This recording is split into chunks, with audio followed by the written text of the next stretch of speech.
Hey folks, it's Frithgar here, how you doing? Welcome back to Farming Simulator 19 here in Boulder Canyon. I am just going to finish up the last of this field. As soon as we've done this little bit of the field, I will go and grab the fertilizer spinner over that end, and we will run around this field and we will spread fertilizer all over this field, which is going to result in that one all being finished. And then all we're going to need is one coat of fertilizer up there. We will need to do weed killer on this field as well. We'll do that after we've had one little lot of growth, I would guess, something like that. And then that's going to be it. We'll have our oats all planted in here. We'll have grass all planted up on the top, and we should be good to go with everything. Like, we should be good to go then with not only the stuff that we've got planted in here, but we've got the grass up there. That will come ripe as well, and everything, and I mean everything on here should be tickety-boo. Absolutely wonderful. It's been a long time coming. We've done a lot of work to get to this point, so I'm quite pleased that we've managed to get to this point. I'm going to just stop you there a second. We've got a little bit of washing to do. So we'll hose off this one here. Actually, no. Let's not do that. Let's go and get this one started first. Where are you? You're over there. We get this one started first, going around that field. Set the hired help going. Then we'll come back and we'll hose this lot off.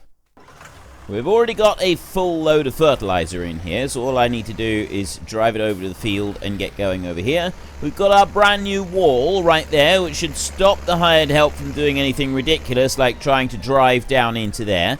And overall, I'm quite pleased with it. I mean, we've got this little bit that sticks out right here, but honestly, that's not out of place, to be honest. Like, you look at it, there's a little bit of visual on there, but that really isn't out of place on there at all. And then you've got that little bit sticking out, and to be honest, if you were building a wall like this, you would have that bit sticking out back over to here. That's where it would come back to. It'd be about this point right here, because it would be, you would buttress it out, and you would have that part of the wall, that portion of the wall there would be ever so slightly thicker than the rest of it, just to allow for the height of the wall that we've gone and put in here. At least that's what I would do if I was building that wall. If I'd built that wall myself, I would have made that portion of it thicker at the bottom. So it would have run in a line along the top there. I would have kept that running along, and then I would have buttressed it out a little bit wider there, but I would have done it on both sides, and then allowed for substantially higher wall than you would otherwise, just for a little bit of extra stability. You know, you probably get away with not doing it, but considering the height of the wall compared to the person, okay, I've messed that bit up there quite badly. Considering the height of the wall that you got there, it would be a good idea to just buttress it a little bit like that. So I don't think that is entirely out of place, having that bit on there, and the rest of the wall looks good. I like that wall. I like that pack, actually. It's high enough that you can do some things with it, and having experimented with it a little bit, we are able to make it work. We've got the fences as well. We're able to do a few things with them, and overall they do look pretty good, so long as you can get them to line up properly. Occasionally they don't line up quite as well as I would like. I think it would be handy to have a couple of pieces that were slightly smaller as well. But overall, I am very pleased with that wall pack. Compared, like, there are some other wall packs. We've got a couple of them. A lot of them are very, very small. They're very low walls. It's more decorative rather than actually functional. Those walls would be functional, right? You go and use one of those walls somewhere on a farm, and that is a functional wall. That is actually useful for keeping livestock in. I mean, yes, if you've got sheep, you need to coil the thing with razor wire as well, so that they can't get out, because otherwise they will find a way. But generally, those walls are functional. They are actually useful. Whereas the others are so low that they're not functional in the slightest. They're just low walls. You just sort of, they're there for decorative purposes only, really. You're not going to do a lot else with them. They look good. We have used a couple of them in the panorama thing, and they're the panorama Alps panorama series, and they look good on there, but they're just not quite the same as the functional ones. And I do tend to lean towards a functional set rather than just purely decorative, because that's what I would want. If I'm going to go to all the trouble of building a great big stone wall like that on my farm, I'm going to want the thing to actually be able to keep some livestock in, or keep some livestock out, whichever the case may be, or act as a decent retaining wall. If you've got a little tiny thing that's 2 blocks high, that's not a retaining wall. It's not going to keep livestock anywhere. It's literally just for show. That is it. It is just for show. I mean, we've got one in our yard in the Alps Panorama series, and it is for show. That is what we've got it there. It's around the tree in the middle of the yard, and all it does is just demonstrate where the vehicles can drive, right? Yes, probably not a good idea for the vehicles to drive on the wall. It would damage the vehicles a bit, but probably the wall would come off the worst for wear out of all of them, to be honest. Let's be absolutely honest with you here. The wall is going to be the one that is going to fare the worst. It does depend a bit on which machine is driving into them. Yeah. Which machine driving into it is going to have a little bit of a say on the overall impact and the damage that is done. We can actually go up to 5 times speed now. We want to be on 5 times speed, so we will stick it on that. And you can get going down here.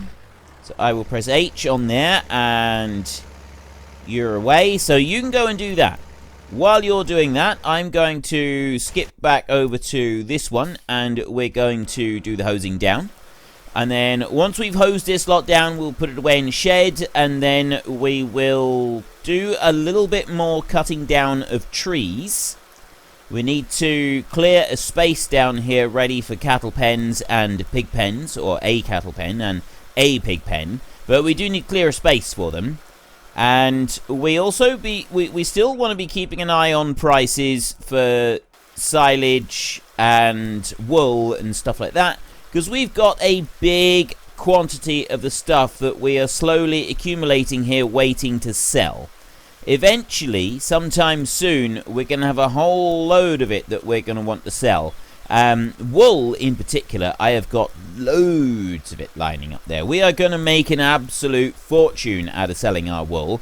We're going to make a bit of money out of selling the silage as well, once that reaches a nice, comfortable 300. Although I suspect it'll be in the morning before we're actually able to make use of those. Instead of right now. You know what I forgot to do? I just remembered what I forgot to do. I was looking at the $do's sign up there in the corner, and I realized actually there's another symbol that I forgot to change over, and I should have done, because I've now finished recording this week's time-lapse. I've got the rest of the stuff to do, the time-lapse, which still takes quite some time, but I've done the recordings bit. That bit is now finished. I finished that at midnight last night. And there we go. That one is done. Okay. I just wrapped the lance cord around the tree, so we need to go this side so we're not wrapped around the tree. And I want to go into here, I want to go into here, and I want to go to there to turn that to miles, and then we can go back and job done. Right, now, seed drill. Put you away. Before I put you away in the shed, though, I am actually going to give you a full service. So I'll bring you out this side. Over here. I've had some people saying that I should get the Crone mower.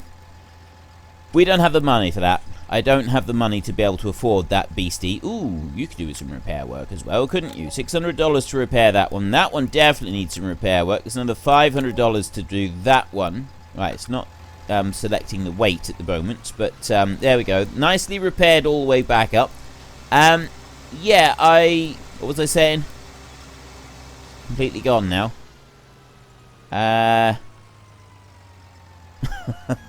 I hate it when that happens. I completely blanked now on what I was saying. I was saying something. Oh, the Crone mower. Yeah, I've heard a few people saying that I should get the Crone mower, and I should use that one because it's going to be a lot faster, and I can leave stuff down in the swath.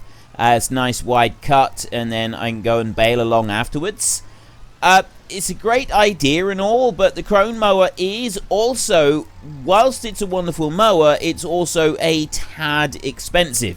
It's a little bit out of our price range at the moment, and in this series we cannot lease. No leasing allowed, so that one is not an option for us. We can't go and do that.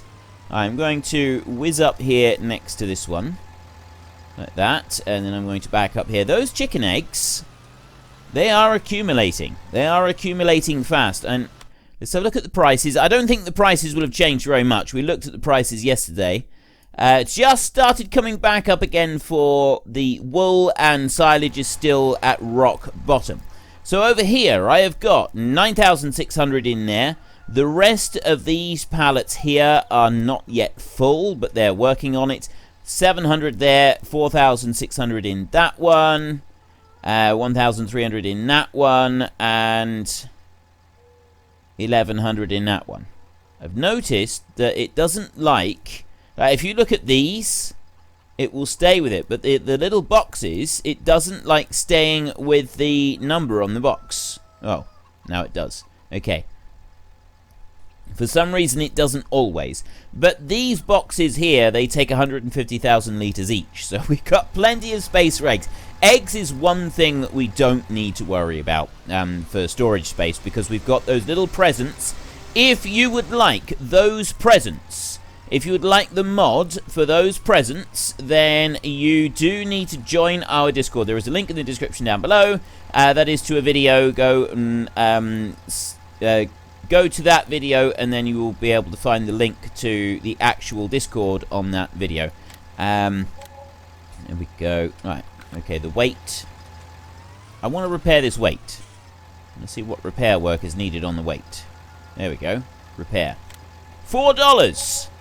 Break the bank with that. We will break the bank with that if we're not careful. They were made by Petro Gracemark. He is also the one that made the Skittles tractor, the Sour Skittles, and the Skittles Berry edition, which is the 3 voucher tractors that have all been tweaked and coloured in rather wonderful colours. I don't know if I have them active on this map.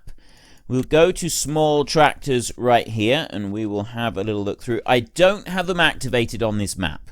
I do use them in the multiplayer that we do, and I'm using Sour Skittles, the really big, powerful one, which is seriously overpowered as well.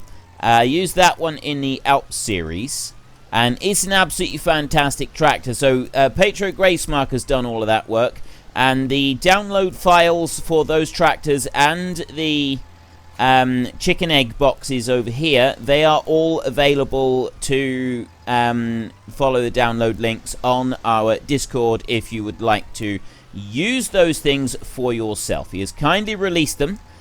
He's decided not to release them onto any other mod sites. He's just put up a link via our Discord, so you can get them on there. And you can use them. So, yeah, we've got the 3 voucher tractors that have been completely recoloured. And look very, very cool. And the power and everything has been... Well, the power has been tweaked on the biggest one. To make a very, very powerful tractor. And then we've also got these 3 boxes here. Not 3. The selection of Christmas boxes right here. The selection of gift boxes right here. Egg boxes that have been redone. They look absolutely fantastic. And they hold 150,000 litres of eggs each. So you get a few of them down in front of your chicken pens, and you've got eggs for life. You've basically got eggs for life. You never need to worry about them again. I imagine you could take the mod and you could make it work for wool. I wouldn't have a clue how to do it. I imagine that you would be able to make it work for wool as well if you wanted to. I'm sure I seen somebody put in chat on Discord that they had altered it so that it would do the wool at the same, do the wool or the eggs. I don't quote me on that though. I may have been reading. Been reading about something else, but I'm sure they were talking about the egg boxes there.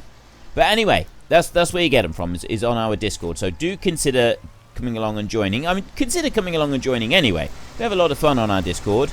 There's more and more people turning up there, and let me just bring this one on up here. That is also where you can access our multiplayer server as well. There is a multiplayer server up 24/7. Provided by Nitrado. It is there all the time, except when I'm doing a multiplayer live stream. Then it is closed to general access, and you have to be in the Great Book of Names to be able to join us on the live stream. But yeah, other than that, the server is there 24/7, and there is even a dedicated admin. That would be Mr. Smudolini. He is the ruler. He's actually the tyrant of the multiplayer server. That is his official title. The tyrant of the multiplayer server, and he keeps everybody doing what they're supposed to do. He keeps the multiplayer server up and running, and he deals with any mods and mod changes and stuff like that might be wanted on there. Right, let's repair that one for $100. And have I got room to put this one in our shed? I don't think I have. I might put this one down on the ground outside somewhere. And I'm looking over here. I definitely don't have room to plonk it in there unless I put it in front of the sprayer. But no, I mean, this is the sort of machine that is more often stored outside than a lot of those that are currently in the shed. Bit like the plough over here and that stump grinder and the trailers. You know, we've got a few machines that are stored outside. So I'm going to store this one outside. I'm just going to put this one in front of the barn over here, I think. We don't use the doors on this side of the barn. We use the side doors. So we can put this one over here. I mean, we don't have to put it right in front of the doors. We can put it right in front of the hose just to make it really convenient for everybody. I mean, we don't actually use that hose either, so it doesn't really matter. So we'll drop that one down there. That one's then out of the way and we don't need to worry about it. The tractor, well, we don't really have anywhere to park the tractor either, so we can put the tractor right there and it can stop. We want to go and have a look at our other tractor a minute, so we'll see how that one's getting on. How are you getting on? Ha ha ha! How's that for timing? Perfect. Okay, let's go and have a look in here. That field is done. We got a couple of little bits over there. I don't care about them. I don't care about them. That's fine. We've got enough land on here that is all dealt with. So we've done the fertilizer. We've done all of the other little bits and pieces that we wanted to do. We've tidied up the yard. We've put our machinery away. Machinery away. The only thing we haven't done is sold the silage and the straw and all of that, which is something that we're going to be working on fairly soon. I'm going to actually refill this one now, and then we'll take this one over and we'll get this one hosed off as well. I've not forgotten that I said we'll also cut down a couple of trees today. That is also on the to-do list. The sheep, I don't think we need to actually worry about putting any food in for the animals just yet. What do we got? Grass hay. Oh, well, actually, maybe we do. We're all right for the chickens. The chickens are fine, and cleanliness is looking pretty good there in front of the animals as well. But we could do with putting a bale or two in for the sheep. So we will do that. We'll go and take the fertilizer spinner off. We put that one in the shed over there. That he's going to go in front of the sprayer, but we'll yes, we'll put it in front of the sprayer because I am going to have to use the fertilizer spinner again soon anyway, because I need to put another round of fertilizer up on the grass field. So we've got more work to do with this one, as well as needing to do some work with the sprayer. Kind of hoping that the crop, the oats, we get weed coverage come over the oats before it jumps onto the second stage, so that we can just have the sprayer working across the field with the hired help. because if the weeds grow later, then you got to... Like, if they don't grow during that first stage, then you can't set the hired help doing it. You can only have hired help on weeds if it's treatment. And it does the same with seasons. Because seasons does it blotchy, you can't use the standard hired help to spray weed killer on the fields with seasons. You're right, you just can't. It doesn't actually give you the option to do it. You try to do it in the field and it just says game over. Not happening. I'm tired, I finished my work, I'm going home. I don't care if you think I haven't finished, I'm doing it anyway, I've had enough. And your worker just quits and walks off the job. It's absolutely disgusting, and I've had to fire quite a number of different employees for just giving up and not doing their work properly. But I mean, what can you do? You can't keep firing employees. Eventually you run out of potential employees, and then that's no good at all, because you have to do the work yourself. And that's far worse than having to put up with a rude employee. So what you end up doing is you keep the employee around, you let him think that he's getting away with being rude, but actually what you do is you just make his life miserable. You give him all the very worst jobs to do at all times, and just little things like that, just to make him pay for being so rude and aggressive to you. Right? At least this is what I'm assuming, because this is what people used to do to me. I'm just going on how I used to be treated. Maybe I shouldn't have been quite so rude to my boss all the time, but quite frankly, they deserved it. You know, if ever I was rude to my boss, it was only because they deserved it, right? I would never have been rude to my boss if they didn't deserve it. Right? I'm a model employee when my boss is a model employer. Essentially is how it works. If I have a model employer, I will be the model employee. It's as simple as that. Now, can I pick up 3 bales? More to the point, can I? Yes, I can. With 25,000, 3 bales is 24,000. It's going to take us up to about there. We have 160 sheep. We have the capacity in this pen for 240 sheep, I think, is the big pen, isn't it? Double click on that one. Large sheep pasture is 250 sheep. Right, well, we got 160 right now, and we are getting through our bales, as it happens. We are actually getting through our bales faster and faster now. So what I will be doing is I will be doing hay soon. Not the next cut. The next cut is still... I'm still planning on doing silage for our next cut. Now I got to do this with keyboard steering, which is actually more difficult than you'd think. It's the acceleration in that. It's the movements of it all. It is quite difficult to do this with keyboard steering and keep the bales stacked up on your loader forks. That has put us up to 50,000. I can actually put 3 more in. I'll put 2 in. I'll put these 2. And I've got 1 bale of straw right there. I've been keeping that bale of straw. I'm going to go and add it to the other heap of straw that we've got. Right, let's you out like that. There. And I'll go and get that bale of straw. We'll add it over to the other lot over the other side. Look at how much that bale is moving on the top there. It's terrible. Should not be moving that much just for this little tiny bit of stuff that I'm doing. But anyway, it's done. We're finished with that. Yeah, 1 cut of silage off that field. Ooh!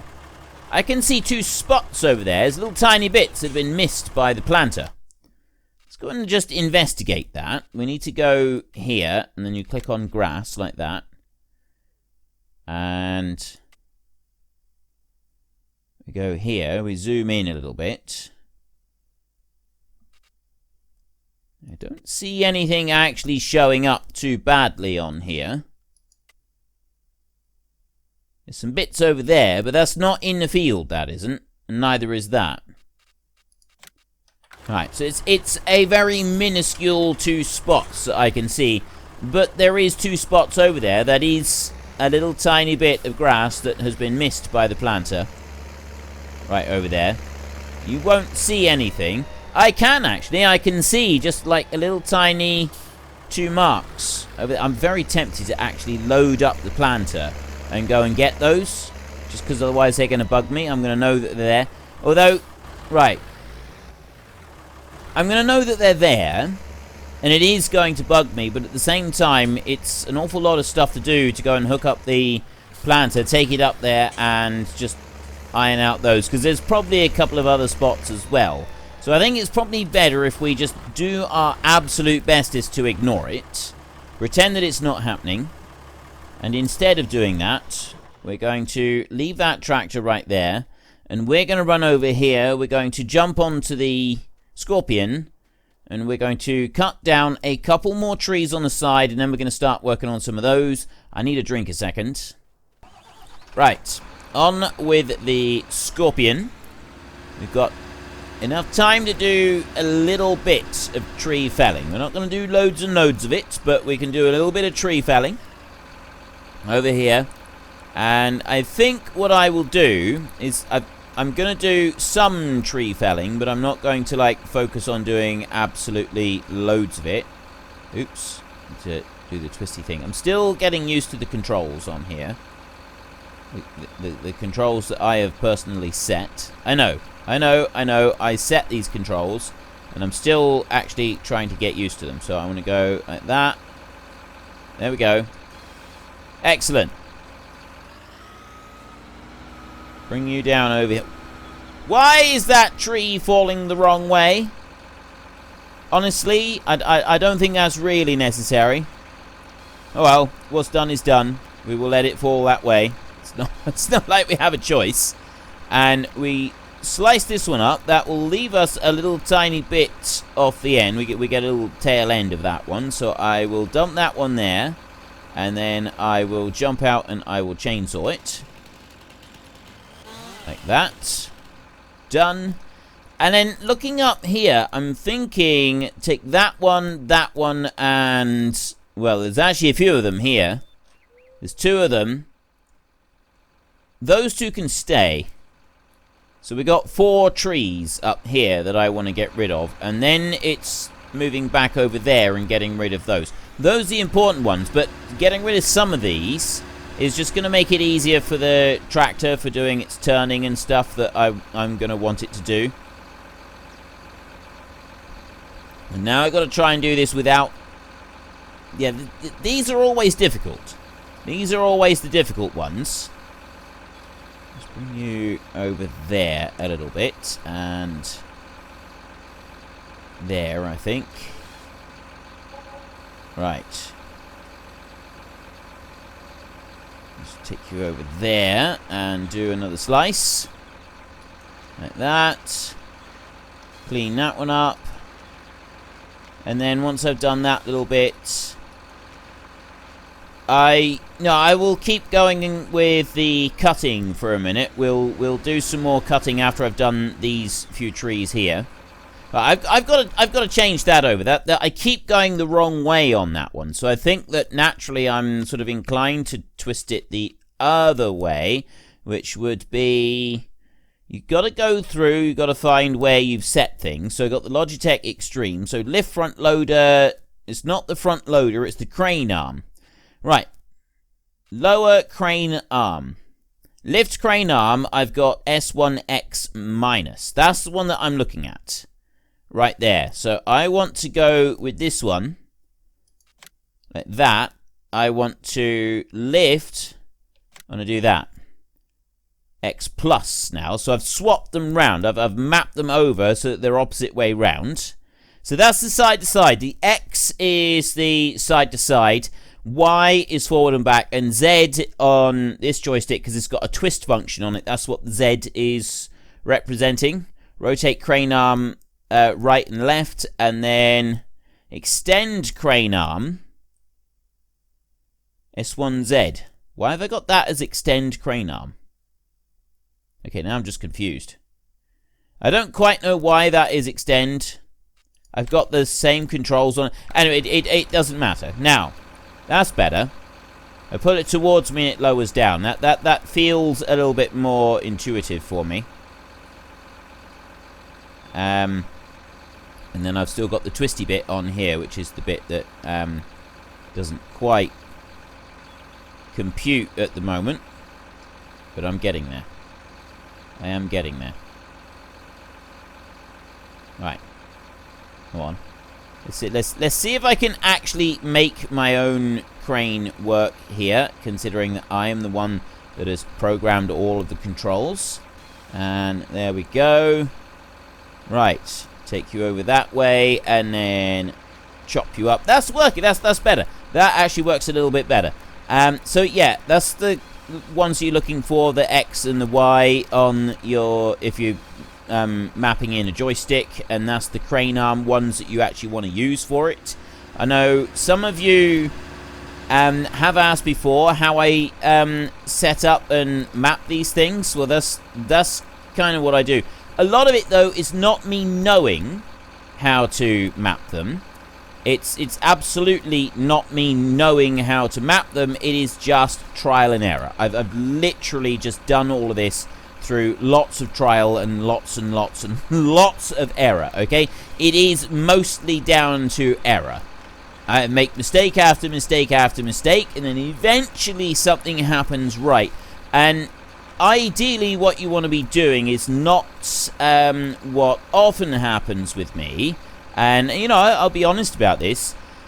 You keep going, you keep going, you keep going, and then eventually you get sort of annoyed with it, and you start changing several things all at once, and then eventually it all works, and you think, oh, ideal, now what did I do? And you haven't got the foggiest. You've got no clue what you did to actually make it work, because by that point you've gotten really, really stressed with it, and you've altered like 10 things all at once.